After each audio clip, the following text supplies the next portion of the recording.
이 출판사가 괜찮다, 이 네. 출판사는 조금 아쉽다, 이런 걸 어떻게 이제 네. 좀 구별을 하시나요? 책을 읽어보면 네. 이 출판사가 책을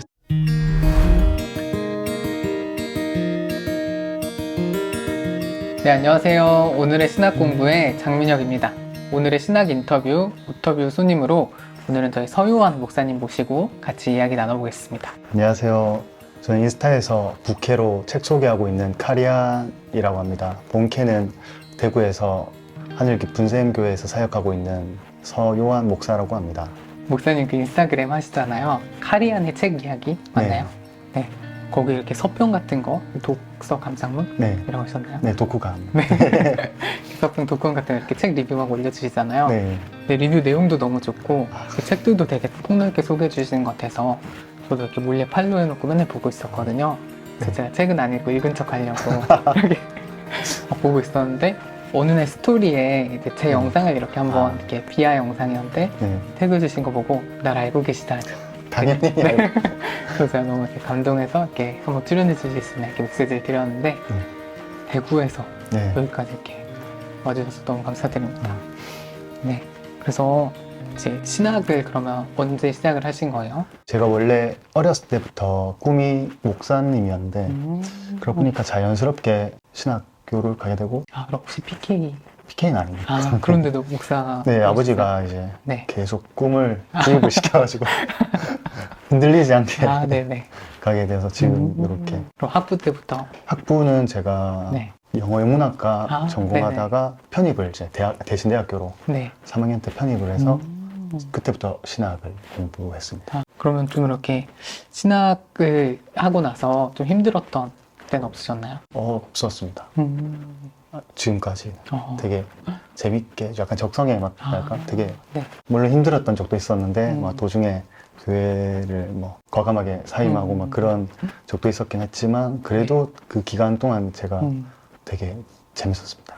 늘 사역은 늘 즐겁습니다. 너무 좋은 목사님 같은 느낌이 아유. 드네요. 그럼 그 인스타그램에 네. 책 소개하는 걸 하시잖아요. 네. 그 계정은 어떻게 시작을 하셨어요? 네, 이것도 사연이 있지만 제가 네. 블로그를 먼저 시작을 했습니다. 근데 네. 블로그에서 이제 제가 책을 읽고 기록해 놓고 그다음에 이제 구글 애드센스를 달면 내가 공부한 게 수익으로 잡히고 꽁묵 빨먹고 이런 걸로 해서 이제 블로그를 네. 시작했는데 이제 인스타에서 홍보를 하면 더 네. 블로그가 커지겠다 유입이 많이 되겠다 네. 싶어가지고 블로그를 막 시작했는데 네.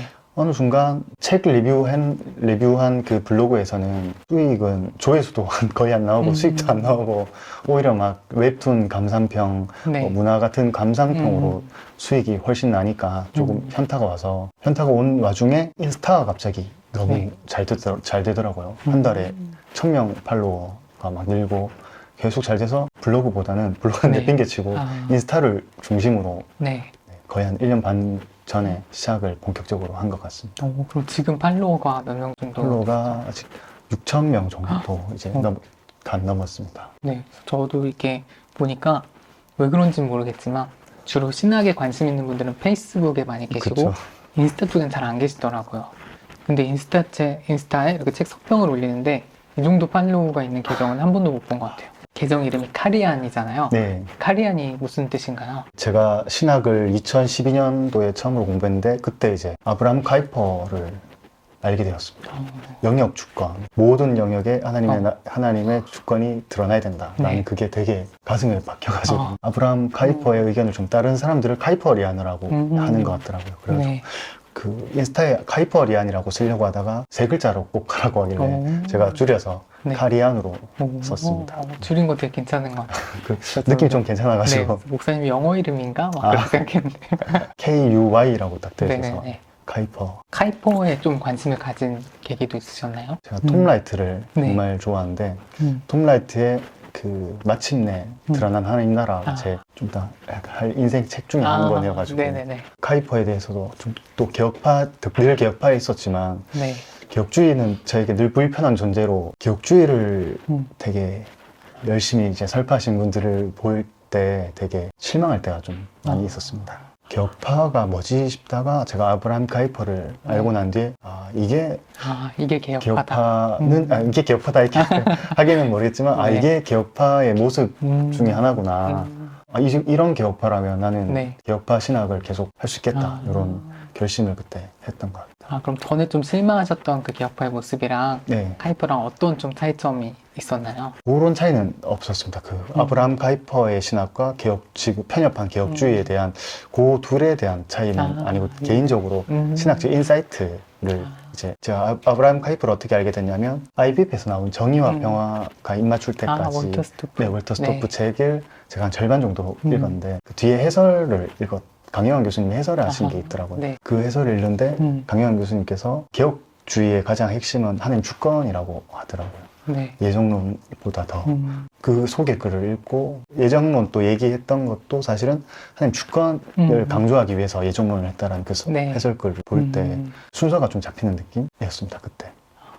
감사합니다. 그럼 이제 거기 되게 인스타에 다양한 책을 소개하시잖아요. 네.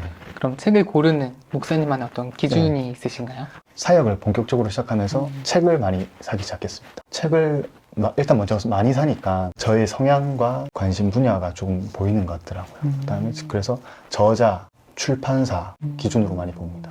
출판사가 마음에 안 들 때가 있는데 저자는 마음에 들어요. 그러면 전 책을 삽니다. 저자가 잘 몰라요. 네. 근데 출판사에서 소개글을 보고 이 출판사에서 이 책을 네. 내면 내 관심 분야이기도 하고 믿어볼 만하다 해서 사는 경우도 있고, 또 하나는 신학을 좀 전문적으로 하신 분들이 소개해 줄 때가 있거든요. 비아 출판사, 특히 네. 제가 애청하는 슬기로운 독서생활에서 네. 뭐 그런 고수분들이 소개해 줄 때 듣고 제 안에 이제 눈여겨봐뒀다가 그 주제가 딱 떴을 때 요 책 이렇게 네. 이렇게 책을 보통 삽니다. 저자 출판사가 제일 큰 기준이기도 합니다. 네, 그래서 저자는 저도 좀 이렇게 어떤 느낌인지 알겠는데 네. 출판사 같은 경우는 이 출판사가 괜찮다. 이 네. 출판사는 조금 아쉽다. 이런 걸 어떻게 이제 네. 좀 구별을 하시나요? 책을 읽어보면 네. 이 출판사가 책을 사랑하는지 안 사랑하는지 저는 조금 알겠더라고요. 아, 정말요? 네. 어떤 책은 네. 물론 책 출판사마다 규모가 다르기 때문에 좀 네. 그럴 수도 있는데, 어떤 책을 제 학부 때 신대원 때 읽었던 책인데, 과제로 읽었던 책인데, 정말 이 책은 번역도 문체도 이상하고 네. 책도 이미 번역되어 나온 책인데도 제목도 다르고 그냥 자기들 마음대로 그냥 출판사의 역량이 또 있더라고요. 제가 소문으로 듣기에는 네. 편집을 안 하는 출판사도 있다고 들었어요. 그때 느낌이 네. 오타도 너무 많은 거 보니까 편집을 안 하고 그냥 막 내는구나 싶은 출판사가 있는 것 같더라고요. 거기서 이제 이 출판사가 책이 진심인가 이게 좀 느껴지는 부분이 있겠네요. 네, 좀 주관적이긴 한데 네네. 그런 게 있습니다. 근데 1인 출판사라도 가문사, 학영사 뭐 이런 네. 1인 출판사지만 되게 퀄리티가 되게 좋게 많이 네. 나오거든요. 네. 그런 거 봤을 땐 규모의 차이는 또 아닌 것 같아요. 네. 그리고 제가 궁금한 게 네. 이렇게 책을 많이 읽고 또 이렇게 독후감도 쓰시잖아요. 네.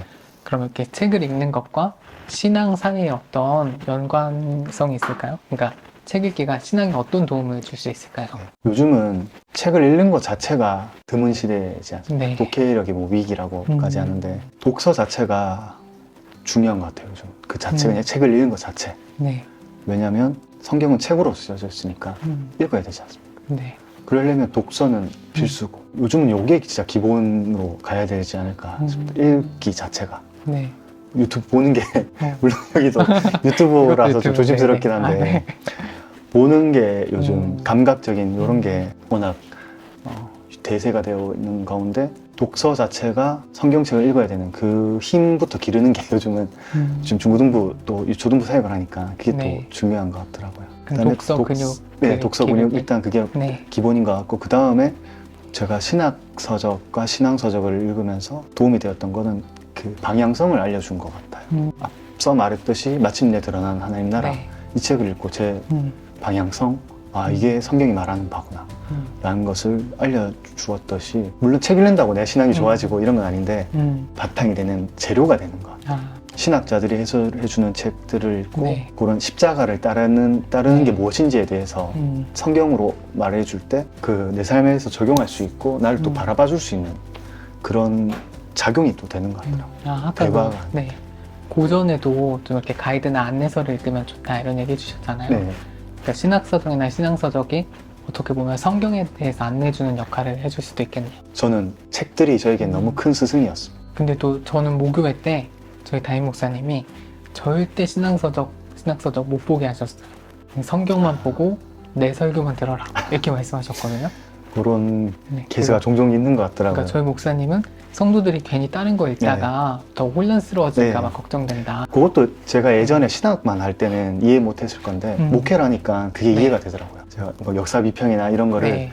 성도들이 그냥 받아들였을 때 충격을 받고 신앙을 잃었다라는 제가 말을 주변에서 들었거든요. 그럴 때는 목회자가 그 역사 비평이나 그런 신학에 대한 그런 질문들을 잘 준비가 되어 있어야겠구나 싶더라고요. 만약에 그런 질문이 들어왔을 때 네. 너 신학책 읽지 마 이런 거보다는 아, 그 책도 읽고 이 책도 읽고 이런 부분이 있어 그런 설명해주고 길을 좀 잡아주는 목회자가 준비가 되어야 되겠더라고요. 극단성이 요즘 많이 보이니까 여기서 중도되는 그런 뭐 다 일리는 있는 말이 들어보면 네. 다 일리가 있어요. 근데 여기서 방향을 좀 제시해 줄 수 있는 균형을 좀 잘 균형을 잡아줄 수 잡을 수 있는. 있는 네.